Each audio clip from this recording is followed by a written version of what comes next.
दोस्तों, आज मैं आपके सामने सन 2018 में रिलीज हुई एक Tamil suspense murder mystery movie लेकर आया हूँ। मूवी की ड्यूरेशन काफी लंबी है क्योंकि शुरू में जो कहानी हमें नॉर्मल सी लगती है, आखिर में जाकर उसके छोटे से छोटे हिस्से असली सच को उजागर करते हैं। इसलिए मेरी आपसे रिक्वेस्ट है कि वीडियो को ध्यान से देखना और शुरू के 2 मिनट के बाद मूवी एक अलग ही लेवल पर रन करने लगेगी।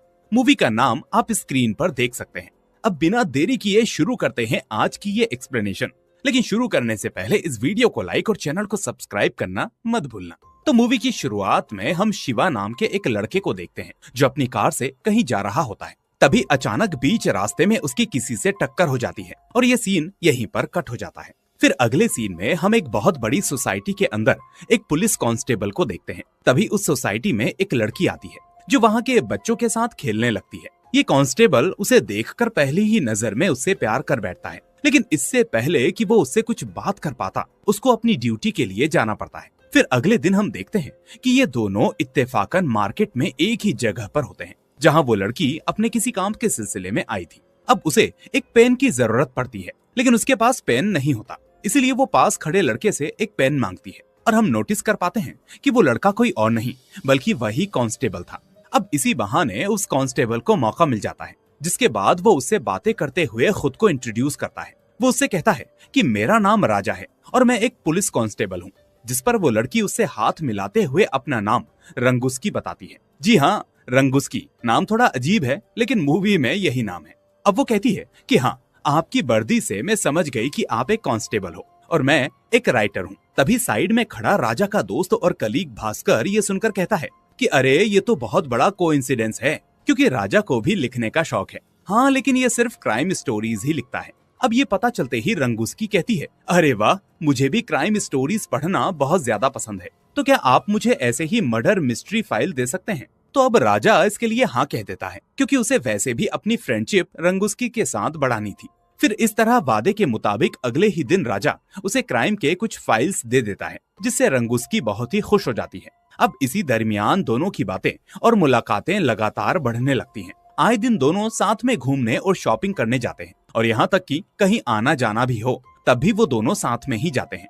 और इस तरह कुछ ही दिनों में ये एक दूसरे के बहुत ही अच्छे दोस्त बन जाते हैं। फिर अगले दिन हम देखते हैं कि राजा और भास्कर उसी सोसाइटी में आते हैं जहाँ पर रंगुस्की रहती थी। असल में राजा की एक दूर की रिश्तेदार मारिया आंटी भी यहीं पर रहती थी, जिस वजह से राजा अक्सर उनसे यहाँ पर मिलने के लिए आया करता था। और जिस दिन उसने पहली बार रंगुस्की को यहाँ देखा था, वो उस दिन भी मारिया आंटी से ही मिलने आया था। अब यहाँ आने के बाद राजा मारिया के साथ ऐसे ही हंसी मजाक में कुछ गेम्स भी खेलता रहता है।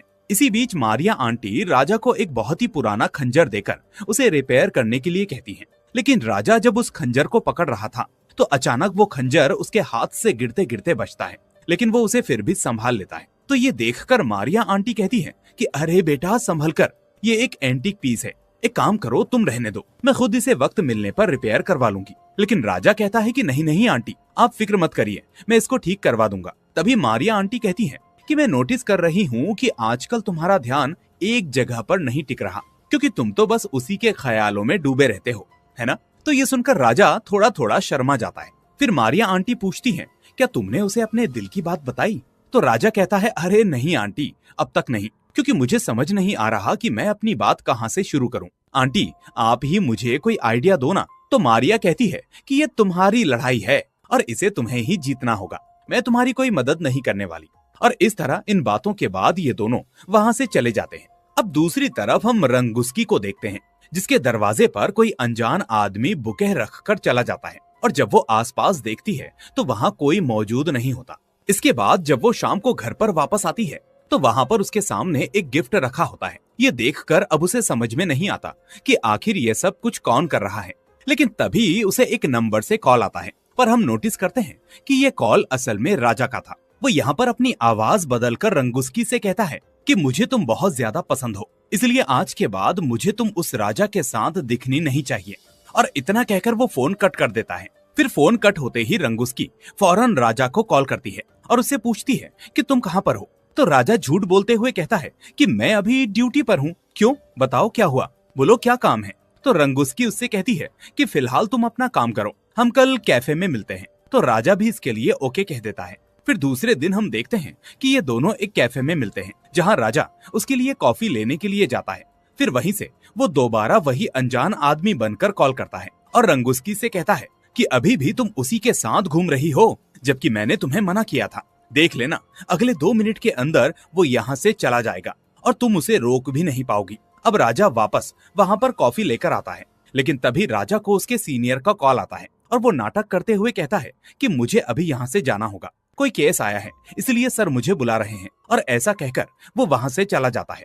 उसके बाद हम देखते हैं कि रात को रंगुस्की राजा को अपने घर पर बुलाती है और उसे किस करने के लिए कहती है, क्योंकि अगर वो लड़का इन दोनों को देख रहा होगा तो इन्हें प्यार करता हुआ देखकर वो उसे कॉल करना बंद कर देगा। लेकिन रंगुस्की राजा को सच्चा किस करने को नहीं कहती, बल्कि वो उसे झूठा नाटक करने के लिए कहती है। पर राजा उसे सच में किस कर देता है और उससे कहता है कि मैं तुमसे सच्चा प्यार करता हूँ। इतना कहकर वो शर्माते हुए वहाँ से चला जाता है। जिसके बाद अगले दिन हम देखते हैं कि रंगुस्की राजा के घर पहुंच जाती है और वो भी उसके सामने अपने प्यार का इजहार कर देती है। और दोस्तों, असली कहानी शुरू होती है अब यहाँ से, क्योंकि इतने में रंगुस्की के पास फिर से उस अनजान आदमी का कॉल आता है, जबकि राजा मन ही मन ये सोचने लगता है कि वो कॉल तो आवाज बदलकर मैंने ही किया था, तो फिर अब ये कॉल रंगुस्की को कौन कर रहा है। अब राजा एक पुलिस वाला था, इसलिए वो इस चीज को सीरियसली लेता है और फौरन उस नंबर की डिटेल्स निकलवाता है जिस नंबर से अभी अभी रंगुस्की को कॉल आया था। तभी उसे पता चलता है कि ये नंबर तो खुद राजा के नाम पर ही लिया गया है, मतलब कि अगर इस नंबर से कोई भी गलत काम हुआ तो उसका सारा इल्जाम राजा के ऊपर ही आएगा। इसके बाद हम देखते हैं कि राजा जब पुलिस स्टेशन में होता है तो उसे भी उसी लड़के का कॉल आता है। फिर वो उससे कहता है कि आखिरकार तुमने उसे अपने प्यार के जाल में फंसा ही लिया, लेकिन वो मेरी नहीं हो सकी, इसलिए मैं उसे तुम्हारी भी नहीं होने दूंगा और मैं उसे आज रात ही मार डालूंगा।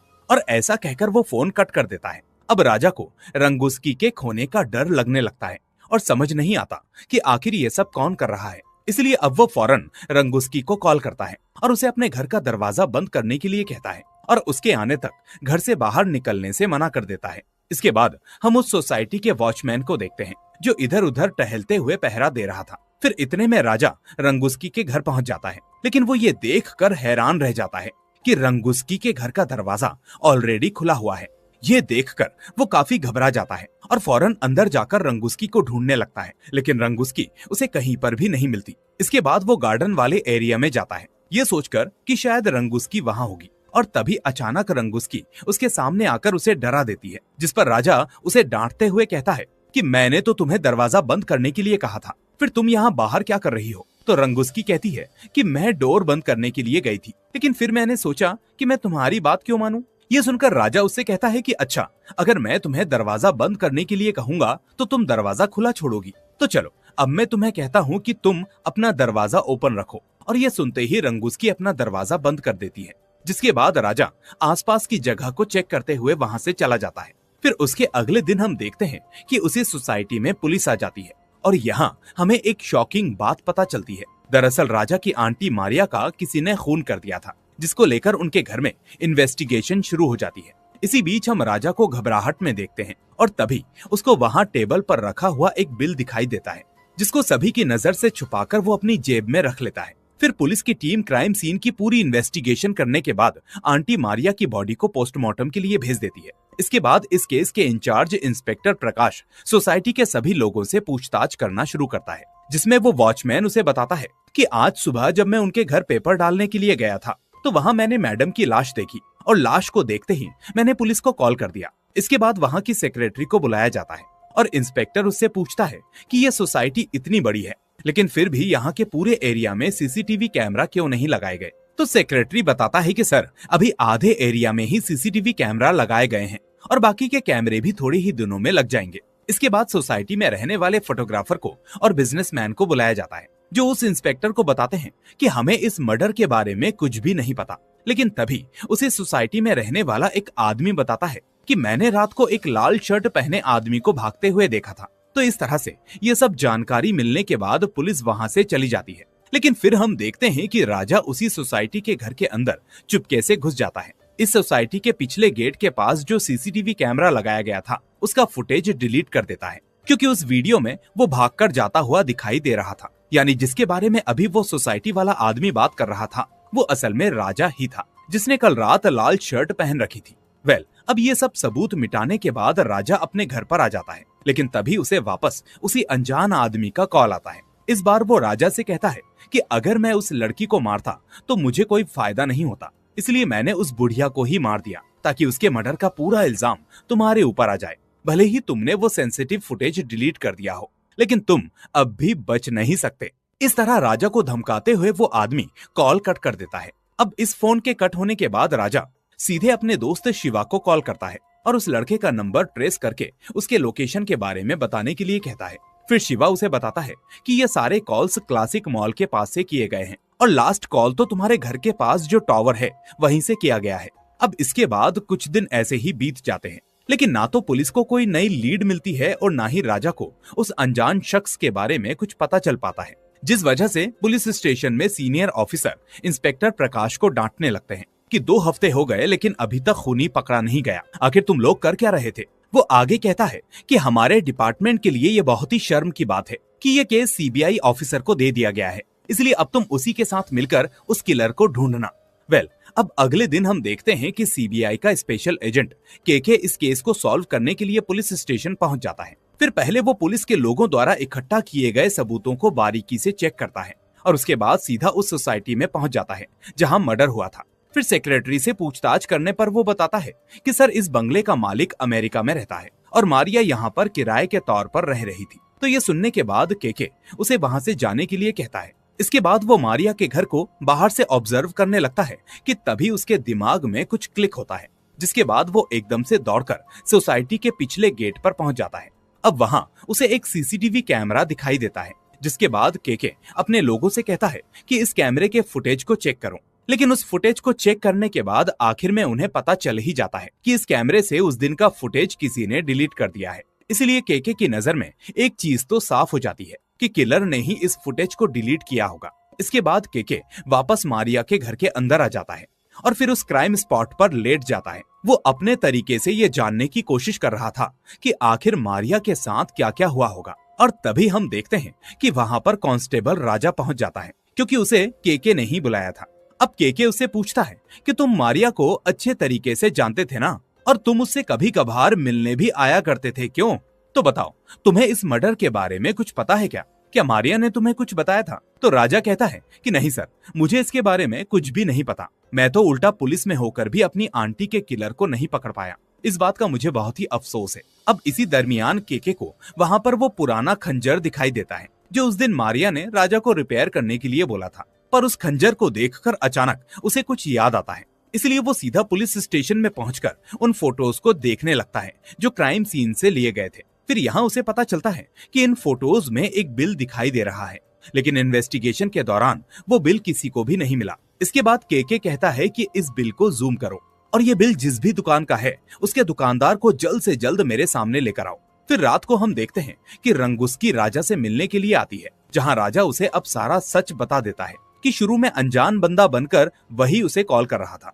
तो ये सुनकर रंगुस्की एकदम से शॉक हो जाती है, लेकिन तभी राजा उससे कहता है कि अभी ये प्रॉब्लम नहीं है, बल्कि असली प्रॉब्लम यह है कि अब सच में कोई अनजान आदमी है जो मुझे कॉल कर रहा है और अब वो मुझे मारिया आंटी के केस में फंसाना चाहता है, यहाँ तक कि मारिया आंटी को भी उसी ने मारा है। फिर राजा आगे उसे ये भी बताता है कि जब उस दिन वो रात को उससे मिलने के लिए आया था तो उसके साथ क्या हुआ था। दरअसल राजा जब वहां से जा रहा था तो मारिया के घर से कुछ गिरने की उसे आवाज आई थी, इसलिए वो वहां पर देखने के लिए चला गया था। लेकिन जब वो वहां पहुंचा तो उसने देखा कि किसी ने पहले ही मारिया आंटी को मार दिया है, और तभी वहां पर उसे वो लड़का कॉल करता है और कहता है कि मैंने मारिया को मार दिया है, लेकिन अब इसका सारा इल्जाम तुम्हारे ऊपर आएगा। जिसके बाद ये सुनकर राजा तुरंत ही वहां से डरकर भाग जाता है, और यही वजह थी कि उसने वो सीसीटीवी फुटेज भी डिलीट किया था ताकि वो इस केस में फंस ना जाए। अब ये सब सुनने के बाद रंगुस्की को बहुत ज्यादा बुरा लगता है, जिसके बाद वो उससे नाराज होकर वहां से चली जाती है कि उसने अभी तक उससे ये सच छुपाया। दूसरी तरफ पुलिस स्टेशन में हम उस एंटीक पीस बेचने वाली दुकान के मालिक को देखते हैं, जो केके के बुलाने पर फौरन पुलिस स्टेशन चला आया था। अब केके उससे थोड़ी देर पूछताछ करता है, जिसके बाद वो कांस्टेबल राजा को वहां पर बुलाकर उससे कहता है कि तुम ये फाइल ले जाकर इसकी फोटो कॉपी करके लाओ। अब राजा वो फाइल लेकर वहां से चला जाता है, और फिर राजा के वहां से जाने के बाद केके उस आदमी से पूछता है कि क्या ये वही लड़का है जो तुम्हारी दुकान पर इस चाकू को बेचने के लिए आया था। तो वो आदमी कहता है कि नहीं सर, ये वो लड़का नहीं है। इसके बाद केके उस आदमी को वहां से जाने के लिए कहता है और केस सॉल्व होने तक शहर से बाहर जाने के लिए मना कर देता है। इसके बाद हम पुलिस स्टेशन में राजा के फ्रेंड भास्कर को देखते हैं और यहाँ हमें पता चलता है कि असल में राजा ने ही भास्कर को वो चाकू रिपेयर करने के लिए उस दुकान पर भेजा था, जिस वजह से वो दुकानदार राजा को नहीं पहचान पाया था। अब ये बात जानने के बाद भास्कर सीधा राजा के पास पहुंचता है और उससे कहता है कि तुम्हारे चक्कर में आज मैं फंस जाता तो राजा उससे कहता है कि तुम 1 हफ्ते के लिए मेडिकल लीव लेकर यहाँ से चले जाओ, तब तक मैं उस खूनी को ढूंढ लूंगा। लेकिन भास्कर उसका पक्का दोस्त था, इसलिए वो उससे कहता है कि नहीं, मैं भी उस खूनी को ढूंढने में तुम्हारी मदद करूंगा। अब इतने में वहां पर रंगूस्की भी आ जाती है और राजा को माफ करते हुए उन दोनों का साथ देने के लिए तैयार हो जाती है। फिर अगले दिन हम देखते हैं कि ये लोग मिलकर सोसाइटी में रहने वाले कुछ लोगों के फोन नंबर इकट्ठा करते हैं और इसके बाद जानबूझकर उन लोगों को फोन करके ये कहते हैं कि तुमने जो भी गलत काम किया है उसके बारे में मुझे पता चल गया है, और इतना कहकर वो फोन कट कर देते हैं। अब ये सभी लोग बहुत ज्यादा घबरा जाते हैं कि आखिर उनके बारे में किसी को ऐसे कैसे पता चल गया। इसलिए एक एक करके ये सभी लोग उन्हें रिटर्न में कॉल करते हैं, जैसे कि वो वॉचमैन, सेक्रेटरी और वो बिजनेसमैन। लेकिन सच तो ये था कि इन लोगों का उस मर्डर से कोई लेना देना था ही नहीं, क्योंकि उनमें से किसी ने अपनी बीवी से कुछ बात छुपाई थी, तो किसी ने सोसाइटी में रहते हुए कुछ छोटी मोटी चोरियां की थी, और इसीलिए अब उन्हें लग रहा था कि उनके बारे में यही चीज किसी को पता चल चुकी है। अब इससे होता यह है कि ये लोग राजा को वापस कॉल करते हैं और कॉम्प्रोमाइज करने की बात करते हैं, लेकिन राजा उनकी बातों से ऑब्जर्व कर लेता है कि इन लोगों का इस चीज में कोई हाथ नहीं। पर तभी वो नोटिस करता है कि उसको सभी ने कॉल किया था सिवाय एक आदमी के, और वो था फोटोग्राफर।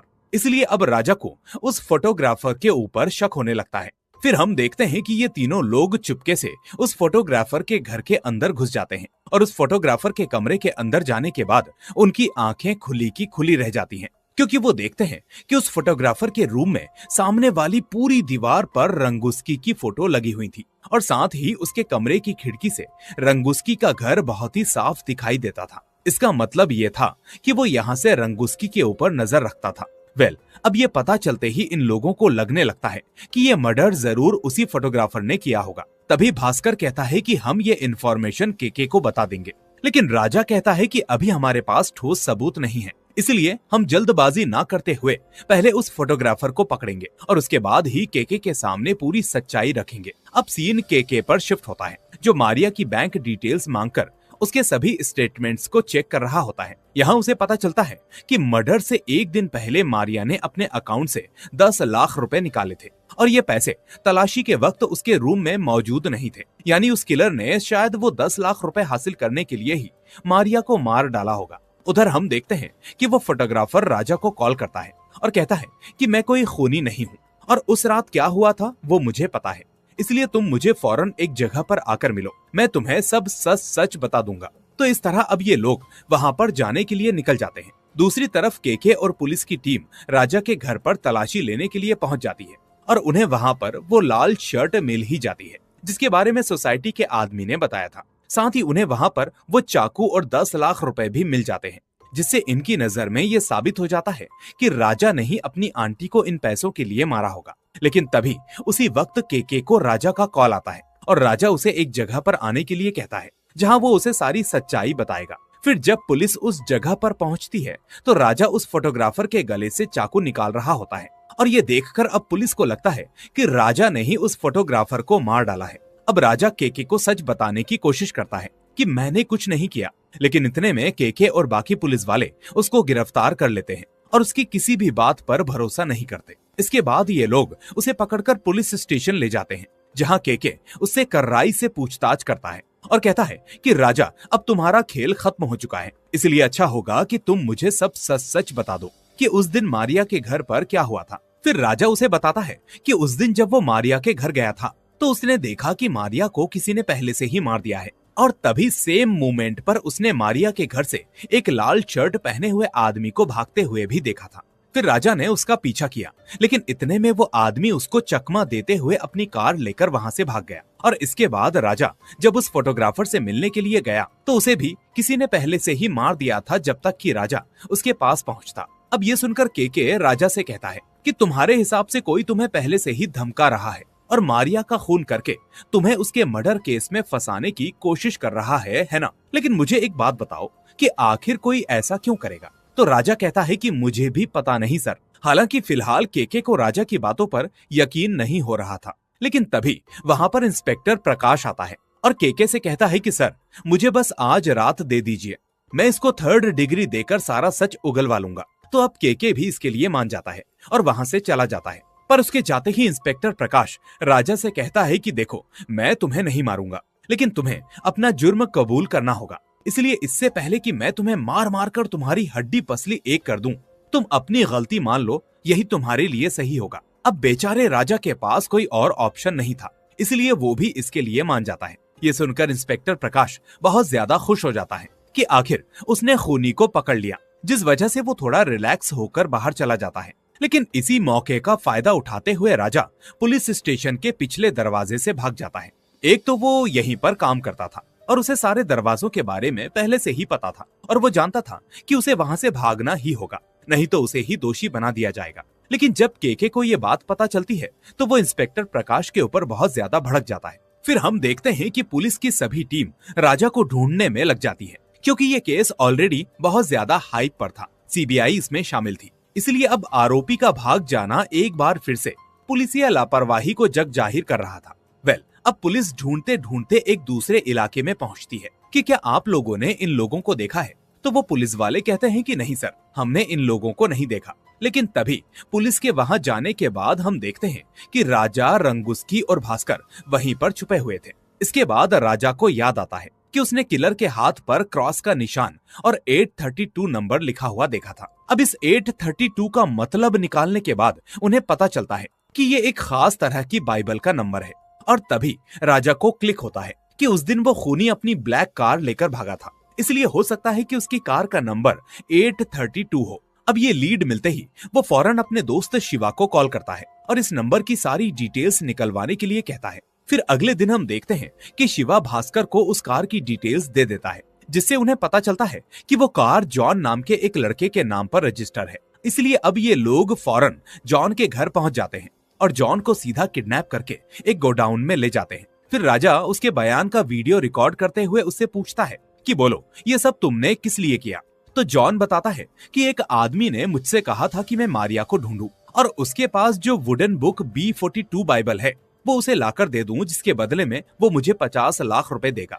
इसलिए मैंने मारिया को ढूंढा तो वो मुझे एक चर्च में मिली और फिर जब मैंने उससे उस बाइबल के बारे में पूछा तो उसने कहा कि उसे इस बाइबल के बारे में कुछ भी नहीं पता। फिर सीन फ्लैशबैक में जाता है, जहां एक दिन ऐसे ही जॉन मारिया का पीछा करते करते उसके घर तक पहुंच जाता है, लेकिन वो भी वही चीज देखता है जो राजा ने देखी थी, यानी उसके वहां पहुंचने से पहले ही मारिया को किसी ने मार दिया था। लेकिन इसके बावजूद वो उसके घर में वही बाइबल ढूंढने लगता है। पर जब वो उसे ढूंढ रहा था तो अचानक उससे कुछ सामान गिर जाता है और यही वो आवाज थी जिसे उस दिन राजा ने सुना था और वो मारिया के घर की तरफ चल दिया था। और फिर राजा को आते देख जॉन वहां से अपनी कार लेकर फौरन भाग गया था और उसी को भागते हुए उस दिन राजा ने देखा था। यानी अब एक चीज तो साफ थी कि जॉन ने मारिया का मर्डर नहीं किया था, इसलिए अब उनकी अगली लीड वो आदमी था जिसने जॉन को वो काम करने के लिए दिया था। लेकिन वो आदमी कौन था ये जानने में बहुत टाइम लग जाता है, क्योंकि जिस नंबर से उस आदमी ने जॉन को कॉल किया था अब वो नंबर बंद हो चुका था। फिर आगे रंगुस्की और राजा को इंटरनेट से पता चलता है कि ये B42 बाइबल असल में दुनिया का पहला बाइबल है और जब ये बाइबल बनाया गया था तो उस वक्त इसकी कीमत 15 करोड़ रुपए थी। लेकिन आज के टाइम में उस बाइबल की कीमत करीब 150 करोड़ रुपए है। अब ये लोग सोचने लगते हैं कि आखिर में वो बाइबल किसके पास होगा। अब ये सारे बयान वीडियो में दर्ज करने के बाद राजा रंगुस्की से कहता है कि तुम इस सबूत को लेकर केके सर को दे दो, जिससे ये साबित हो जाएगा कि मैंने असल में कुछ भी नहीं किया है। फिर सीन रात में शिफ्ट होता है, जहां राजा और भास्कर उसी गोडाउन के पास बैठकर आपस में बात कर रहे होते हैं। अब ये लोग बात कर ही रहे थे कि तभी उन्हें उस अनजान शख्स का कॉल आता है, जो उन्हें बताता है कि मैंने रंगुस्की को किडनैप कर लिया है, इसलिए अब तुम्हें कोई नहीं बचा सकता। लेकिन तभी उस जगह पर पुलिस भी पहुंच जाती है और जब ये लोग अंदर जाकर देखते हैं तो इनके होश उड़ जाते हैं, क्योंकि वो देखते हैं कि जॉन को किसी ने मार दिया था। अब राजा यहाँ पर इंस्पेक्टर को बताने की कोशिश करता है कि सर, मेरे पास पूरे सबूत हैं कि ये सब कुछ मैंने नहीं किया है, क्योंकि मैंने जॉन के मरने से पहले उसकी वीडियो रिकॉर्ड कर ली थी। लेकिन पुलिस की टीम उसकी बातों पर विश्वास नहीं करती, जिसके बाद वो लोग राजा को वहां से ले जाने की कोशिश करते हैं, पर राजा एक बार फिर से वहां से बचकर भाग जाता है। दूसरी तरफ हम देखते हैं कि उस बाइबल ढूंढने वाले फॉरेनर आदमी को उस किलर का कॉल आता है। यानी वो किलर और बाइबल मांगने वाला आदमी दोनों अलग अलग होते हैं। अब वो किलर उस आदमी को बताता है कि वो बाइबल मेरे पास है, लेकिन मुझे इसके बदले में 10 करोड़ रुपए चाहिए, क्योंकि मुझे पता है कि आज की तारीख में उस बाइबल की कीमत 150 करोड़ है। अब हम देखते हैं कि वो आदमी इस डील के लिए मान जाता है। उधर राजा अपने दोस्त शिवा को कॉल कर रहा होता है और वो कॉल करते हुए पुलिस से बचते बचाते एक रास्ते से भागे जा रहा होता है। लेकिन तभी हम देखते हैं कि एक कार उसे ठोक देती है। और दोस्तों, ये कार और किसी की नहीं बल्कि उसी के दोस्त शिवा की थी। और यही वो सीन है जो हमने मूवी की शुरुआत में देखा था। अब कुछ देर बाद होश में आने पर ये दोनों रंगुस्की के नंबर को ट्रैक करने लगते हैं, क्योंकि राजा ने उसे वो वीडियो रिकॉर्डिंग केके को देने के लिए बोली थी, लेकिन अभी तक रंगुस्की की कोई खबर नहीं थी। इस तरह अब ट्रैक करने पर उन्हें सेंट चर्च की लोकेशन का पता चलता है। फिर अगले दिन राजा सीधा सेंट चर्च पहुंच जाता है, जहां उसे पता चलता है कि वहां पर मारिया की जुड़वा बहन मैरी रहती है। लेकिन तभी राजा वहां की टेबल पर एक घड़ी को देखता है और फिर उसे याद आता है कि ये घड़ी तो हमेशा मारिया आंटी के पास रहती थी। और दोस्तों, यहाँ आता है इस मूवी का सबसे बड़ा ट्विस्ट, क्योंकि हम देखते हैं कि राजा अब मैरी को पकड़ लेता है और उससे पूछता है कि आपने अपनी बहन मारिया को क्यों मारा। तो अब मैरी उसे अपनी सारी बात बताने लगती है। और फिर आता है इस मूवी का दूसरा ट्विस्ट, जहां मैरी उससे कहती है कि ये सब मैंने अकेले नहीं किया, बल्कि मेरे साथ रंगुस्की भी इस काम में शामिल थी। और इतना ही नहीं, इस प्लान की असली मास्टरमाइंड वही रंगुस्की ही है। असल में उसे उस बाइबल के बारे में पता चल गया था कि वो करोड़ों रुपए वाला बाइबल मेरी बहन मारिया के पास है, इसलिए उसने मुझसे कांटेक्ट करके प्लान बनाया कि हम दोनों मिलकर मारिया को मार देंगे और उसके बाद बाइबल को 10 करोड़ में बेचकर आपस में 5-5 करोड़ बांट लेंगे। फिर पैसों के लालच में मैं भी अपनी बहन को मारने के लिए तैयार हो गई, जिसके बाद उस रात हम दोनों ने ही मिलकर मारिया को चाकू से मार डाला। अब इसी बीच वो एक और शॉकिंग खुलासा करती है कि रंगुस्की तब से राजा के साथ प्यार करने का झूठा नाटक कर रही थी, क्योंकि वो तो बस राजा को उस मर्डर केस में फंसाना चाहती थी।